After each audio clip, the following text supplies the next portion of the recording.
принесли, купили. Но что он читает, с кем он общается, о чем он думает, как он видит свою жизнь.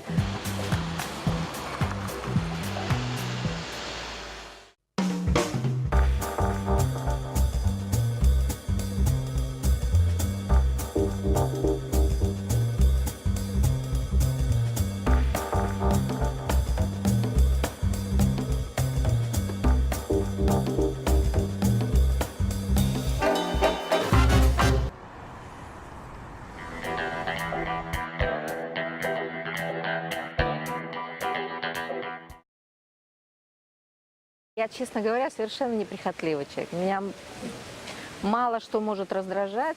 И я помню, что, наверное, я вот пытаюсь понять, когда это со мной случилось, когда я в любых условиях, в принципе, могу работать. В любых. И я понимаю, что у нас была большая семья.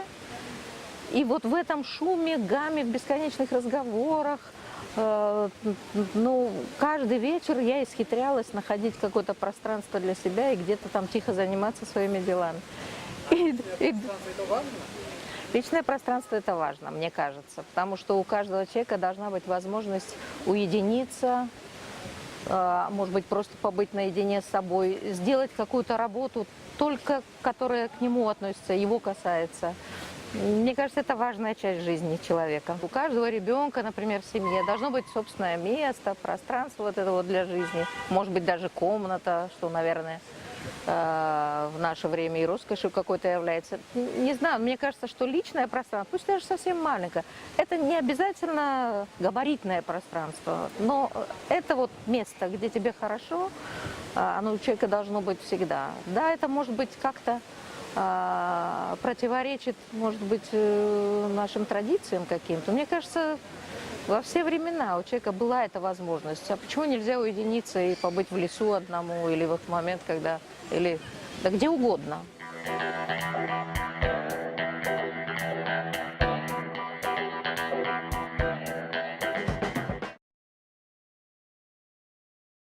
Большая по меркам советского времени, и обитали мы в маленькой хрущевке. Вот в этом смысле, конечно, нам было просто тесно. Но тогда вот 8 человек, когда обитали, да, в трехкомнатной, но все-таки хрущевской квартире, где у каждого было вот это вот личное пространство, чуть-чуть личного, и в основном общее, коллективное такое.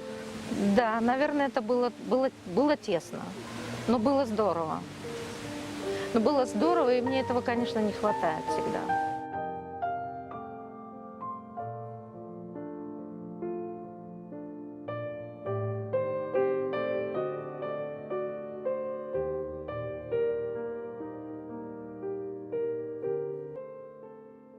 Из детей была я, потом гораздо позднее появилась сестра, но детей как раз было много взрослых. Вот. И я жила в такой очень взрослой среде, где было много взрослых, бабушки, дедушки, вот 3 поколения, да, людей, очень много родственников, которые жили у нас, да, вот, это было абсолютно естественно. Я помню эту удивительную деликатность в общении друг с другом. Никогда, вот, ну не помню, просто не помню повышенных голосов, ну не помню. Просто это же невозможно притворяться много лет, да? Невозможно. Их не было, потому что было удивительное, трепетное отношение друг к другу. Вот этот трепет в отношениях друг к другу мы, наверное, к сожалению, утрачиваем как-то. Все время хочется как-то об этом говорить, наверное, или как-то своих детей воспитывать вот в этом, да? Но я не помню повышенного тона, я не помню скандалов, я не помню... Ну, вот, наверняка что-то было, да, меня тоже, я помню, наказывали. И взрослые отдельно по комнатам, по углам переживали за то, что единственный ребенок вот там вот в углу где-то сидит и переживает. Дедушка тихо перемещался ко мне в угол и иногда шепотом что-то мне такое рассказывал веселое. Он был удивительный рассказчик.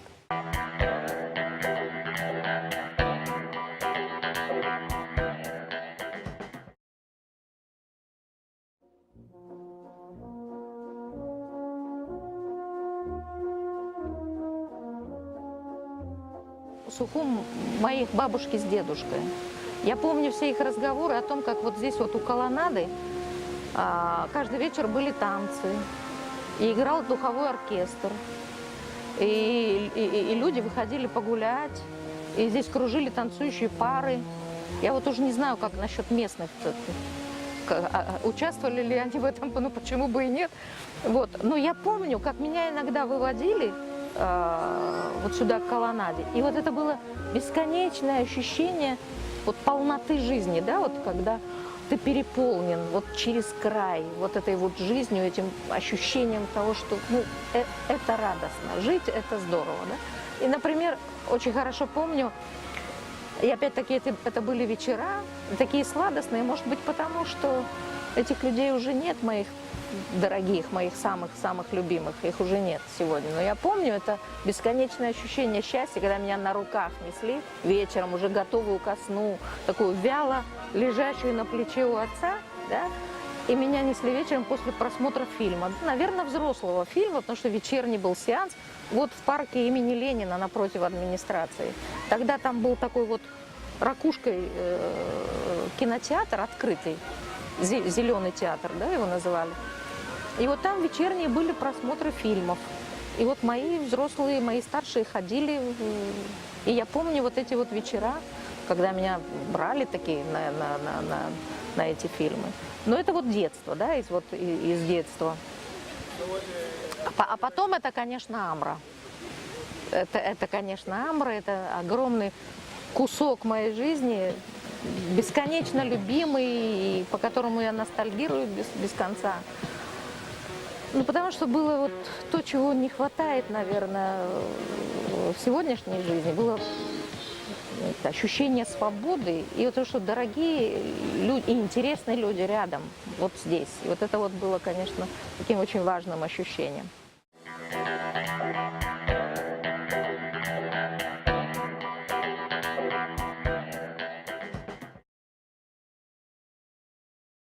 Трагедии вот не было. Хотя я начиталась классики и понимала, что вот первая любовь, она такая несчастная, она действительно способствует становлению. Вот удивительный фильм, когда ты посмотрела, Соловьевский, по-моему, «100 дней после детства». Помните же, да? Там есть одна чудесная фраза, когда мальчик и девочка, влюбленные, да, друг в друга, они понимают, что они вот сейчас должны расстаться и, наверное, не встретятся никогда, потому что начнется другая жизнь. И мальчик вот в порыве вот этого трагизма, да, ощущение трагизма, потому что невозможно, да, не видеть ее, Нину, или как ее там звать. Давай мы с тобой просто запомним это лето. Просто запомним и все. Ладно? Ладно. Давай. Вот это воспоминание, которое формирует человека, и может быть такой камертон в отношениях каких-то, очень важный.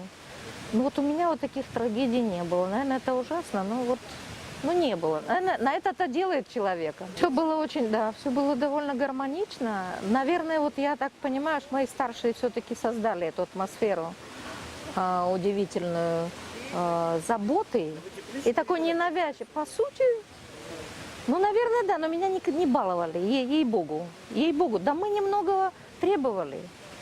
Нам нужно было, ну что, мы много читали, действительно, потому что, ну да, у нас много времени уходило на чтение. Я помню, как мы коллективно смотрели «Клуб кинопутешественников». Ну, кто сегодня смотрит «Клуб кинопутешественников» или вообще какие-нибудь там программы National Geographic или что, хотя они удивительно интересные, да? Мы ходили друг к другу, и вот нам важно был коллективный просмотр, чтобы обсуждать. Мы еще выходили во двор и продолжали эти дискуссии. Нам было так интересно. Это было такое окошко, какой-то другой мир, да, и мы действительно его познавали с таким удовольствием, с таким упоением.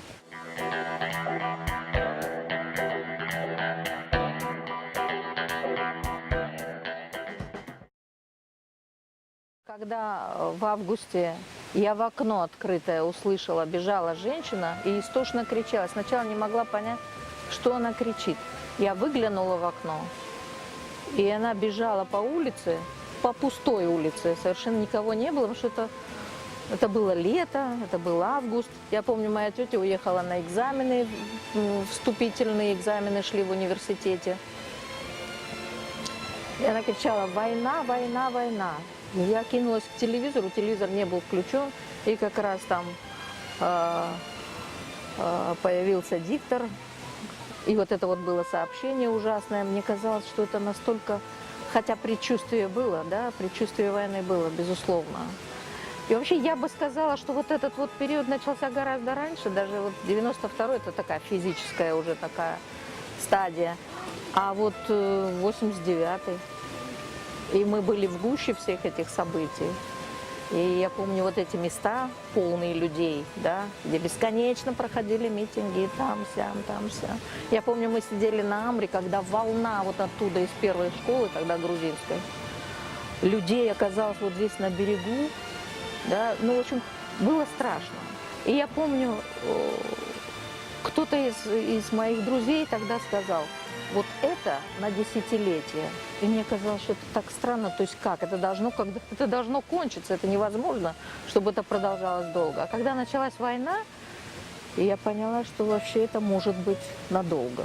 Это все было страшно, когда, да, на улицах не было людей, когда ты думал вот только о том, как бы... У меня дети были маленькие тогда, у меня один младший сын в войну вообще родился. И вот казалось, нет ничего дорогого, когда они вот просто при тебе, и вот и все. И вот тогда было ощущение того, что все нормально, потому что они вот тут рядом со мной.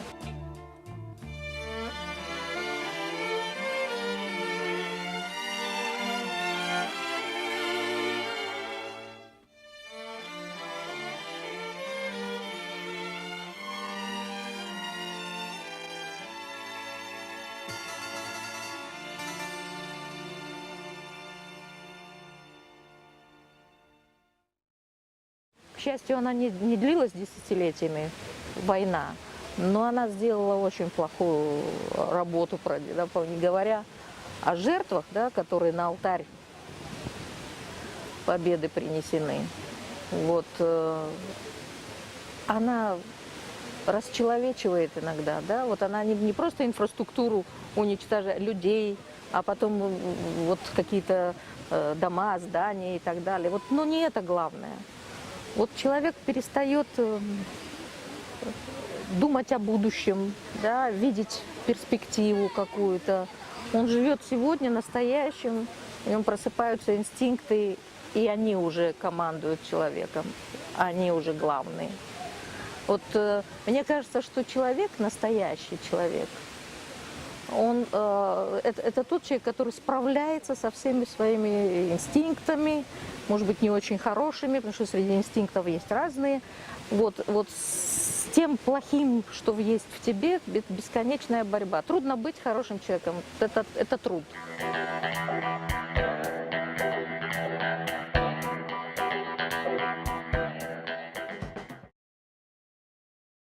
Это было в Центре гуманитарных программ. Батал, Арда, Лика, вот мы все друзья вообще. И, ну, я смею думать, что вот я как раз могу их называть друзьями, это просто честь для меня, правда. Потому что я понимала, насколько бескорыстны, да, вот насколько чистыми могут быть человеческие помыслы. Вот правда, хочется жить, когда вот видишь такую чистоту в помыслах. А вы знаете, с чего начинался Дом юношества сегодня, который он начинался в школе бокса, вот сегодня. Там был, вот на территории этой школы бокса, рядышком, нам просто наш друг дала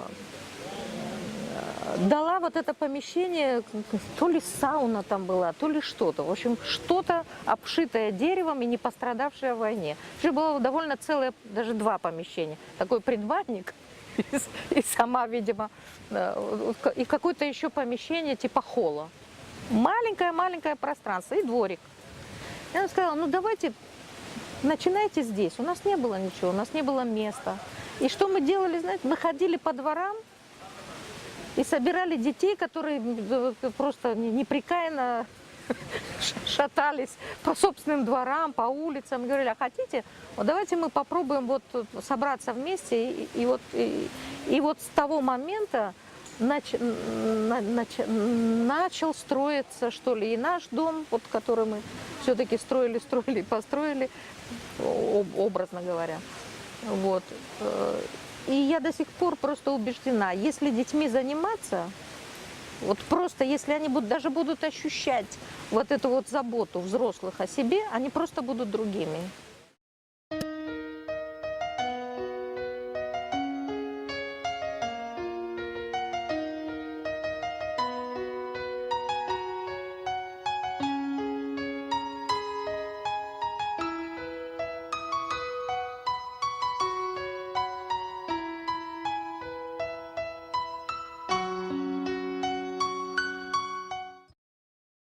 Первые годы мы так это у нас и хозяйство было довольно много анархии было и много, наверное, ну это же надо было бумажки какие-то, да, и что-то как-то считать. И так у нас компьютеров не было, ничего этого не было, конечно.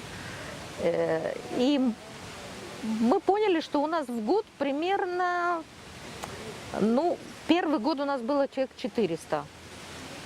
Все последующие годы у нас количество почти удвоилось. Иногда их было больше, если учесть, что вот есть секции Сухумского дома, а есть программы, которые мы ведем по всей Абхазии. Если всех этих детей посчитать, ну, где-то 1000 человек в год.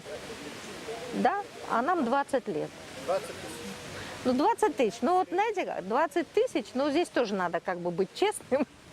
Потому что среди этих 20 тысяч были те, которые просто из года в год к нам ходили. Например, те, которые просто выросли на наших глазах. И сегодня это достаточно успешные люди, которые уже сегодня приводят к нам своих детей. То есть это уже наши внуки, которые у нас учатся.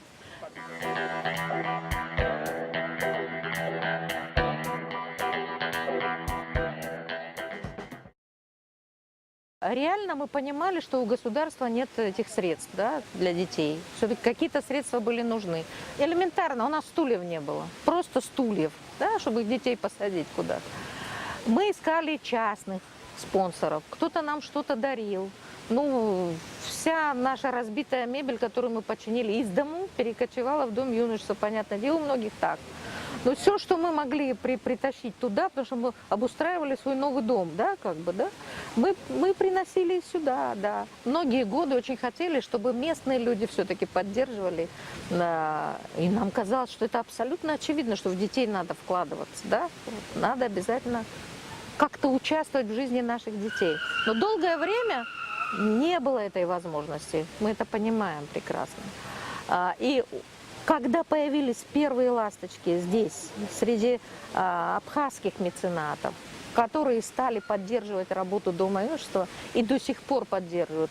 Сначала компания Аквафо, ну, частные лица. Давид Чичевич нам, например, в летние лагеря, которые мы тогда первые, просто пек хлеба и отправлял бесплатно. Филия, да. Отправлял хлеб. Вот просто человек понял, что вот да, мы нуждались в этом. АТП Сухумская как нам помогала. Типография, мы издавали собственную газету, и нам помогали издавать ее бесплатно. Да?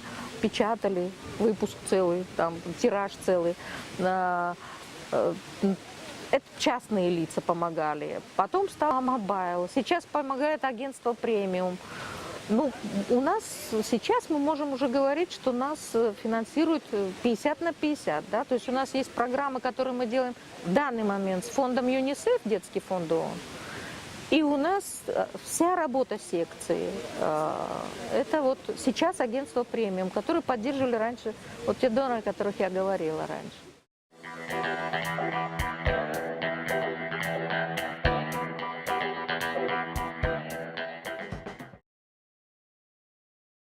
Абсолютно. Вот образование в Абхазии тоже должно быть, ну, может быть, частью национальной идеи. Вообще, национальной идеи. Мы должны понимать, что вот должны и управлять страной, и строить нашу жизнь профессионалы.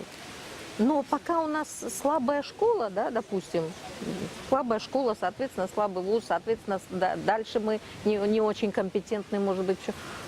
Вот тогда вот у нас и будут проколы. Я просто смотрю, может, не всегда это удачные прожекты, допустим, в российском образовании. Там школа 2020 или школа 2025. Ну, то есть на 5 лет вперед или на 10 лет вперед люди пытаются выстроить какую-то стратегию. Может быть, не всегда успешную, еще раз повторяю. но желание, стремление все-таки усовершенствовать то, что есть. Потому что мир очень изменился, и делать вид, что мы не замечаем этих изменений, странно. Вы слышали о педагогических форумах в Абхазии? Были такие? Я понимаю, что на уровне министерства, в кабинете, там, наверное, каком-то конкретном там собирают директоров школ и так далее. Но форум педагогический, где люди могли бы делиться идеями, вообще поделиться своими проблемами насущными, поговорить, даже о правовой защите, да, людей говорить. Ну, вообще о каких-то проблемах, которые существуют сегодня вот в этой сфере, о них надо говорить, потому что пока мы не озвучиваем эти проблемы, мы ничего делать не будем. Пока проблема не озвучена, ну зачем исправлять что-то, если вроде бы мы делаем вид, что проблемы нет. Но она-то есть. Есть люди, которые готовы это делать. Есть программы, которые апробируются сегодня. Но это такие точечные, малюсенькие проектики, которые в систему пока не выросли. Вот. И очень хочется, чтобы это все-таки случилось.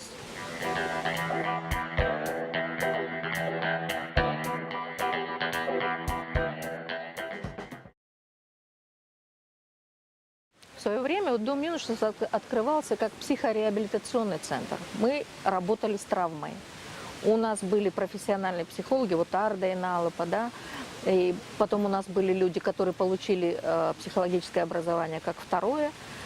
И мы создали команду психологов, которые работали, да, это уже профессиональные психологи, и они работали с детской травмой. Ну, сначала с последствием войны, потом другого рода травмы и так далее. Вообще, на самом деле, эта работа никогда не должна прекращаться. Потому что, к сожалению, эти травмы детские, это и наши страхи, перенесенные на детей, и наши ошибки в воспитании, да, и очень много чего, и наши склоки, и дрязги в семьях, и домашнее насилие, о котором вы сейчас говорите. Да, детские травмы вот оттуда. И эта работа не должна прекращаться ни на секунду. У нас, вот там, где запущенные дети, где дети, которые никому не нужны, да, вот там случаются эти вещи. Попытка найти какие-то яркие ощущения, может быть, наркотиков, может быть, еще какие-то острые ощущения в не очень благовидных делах, да, вот когда вот я иду на дело, наверное, этот адреналин есть, да, или что-то. Или вот эта бесконечная ужасная езда на дорогах, это вот потребность вот этот, получить этот адреналин, да, и действительно испытать какие-то яркие ощущения. Но яркие ощущения можно испытывать и по-другому, и в творчестве, да. Вот, честно говоря, вот многие мне говорят, ну в конце концов посчитайте, вот не потрудитесь, найдите. Вот есть среди воспитанников Дома юношества, которые долго, допустим, ходили, люди, которые ушли в наркотики, которые ушли вот, да, в какие-то асоциальные, а вот нет. И это доказательство тому, что надо заниматься детьми, и что надо показывать им способы делать жизнь яркой и интересной, без вот этой химии. Потому что, ей-богу, обидно, когда химия тобой командует.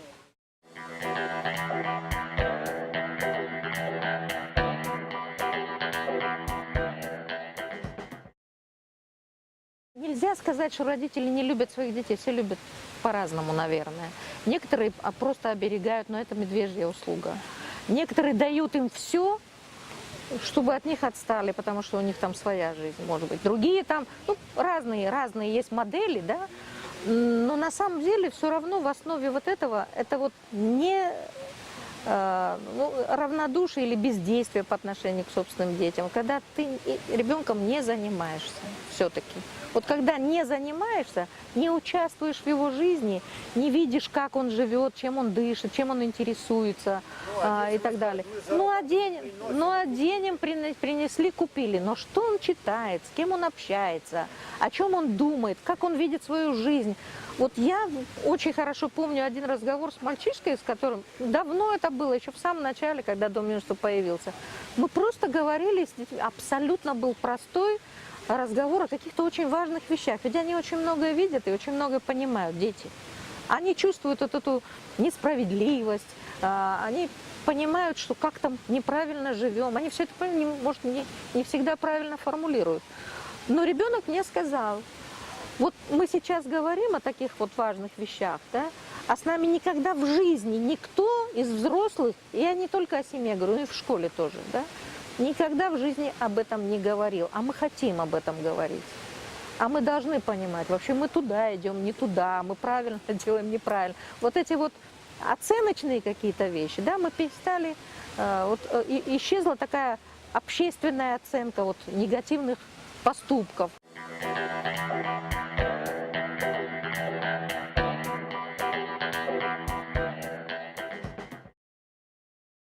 Дети мои вроде бы выросли, и они правда выросли, они уже люди, которые уже работают, вот. А я продолжаю иногда по инерции там контролировать иногда и так далее, понимая, вот я понимаю головой, что не надо уже, они уже взрослые. Но нет, во мне просыпается вот что-то, когда вот излишняя гиперопека или что-то, что очень мешает вообще по-настоящему сделать людей самостоятельными, инициативными. Я это все понимаю, но тут включается мама вот такая заботливая и так далее. И иногда этого много. Может, иногда я... Как получилось, что дети были просто при мне, когда создавался и дом юношества и так далее. Мне кажется, пример работающих родителей, которые делают какое-то дело с увлечением, это очень важный пример для детей. У нас как же, в школу люди, родители отдают детей профессионалам, а в семье кто занимается воспитанием? Что все профессионалы? Отнюдь нет, потому что в семье у тебя другая роль. У тебя роль любящего, заботливого человека, который опекает, оберегает там своих детей. Сколько знаю учителей, которые готовы отдать своих детей кому-то, которые не могут детей сами готовить. Не могут. А потому что у них в семье другая роль. У них роль мамы, папы или еще кого-то. Поэтому, конечно, они готовы отдать своих детей в руки профессионалов, хотя сами таковыми являются. Потому что у них в семье другая роль, и дети их воспринимают как родителей, не как учителей. Так что вот, это нормально. Это нормально. Это нормально. Родители в семье должны быть родителями.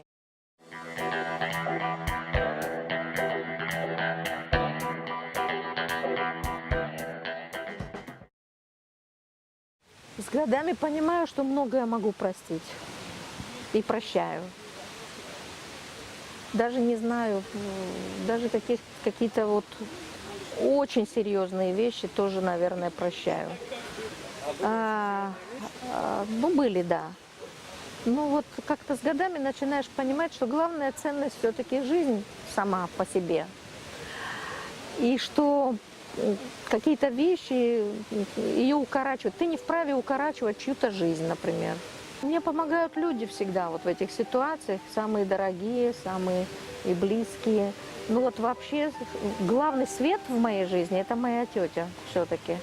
Да, конечно, папа, но я просто очень рано потеряла отца, и воспитывала меня его сестра, моя тетя. Это вот человек, с которым я 50 лет была вместе. Здесь даже не годы делают, да, вот эти вот создают эти отношения. Это человек, который просто осветил мою жизнь. Этот свет до сих пор в ней. Она уже ушла. Но этот свет до сих пор во мне. И вот во всех самых сложных ситуациях я просто мысленно обращаюсь к ней. Вот у меня есть такой человек, слава Богу, да, к которому я могу обратиться. Даже мысленно. И вот это действительно такой очень важный ориентир для меня, который мне помогает. И я только благодаря вот этому, да, вот когда я переношусь куда-то, думаю, а как бы, наверное, поступил бы этот человек, я начинаю понимать, как все вдруг становится на свои места, вдруг делается прозрачнее все и очевиднее. Потому что есть трудные решения, правда.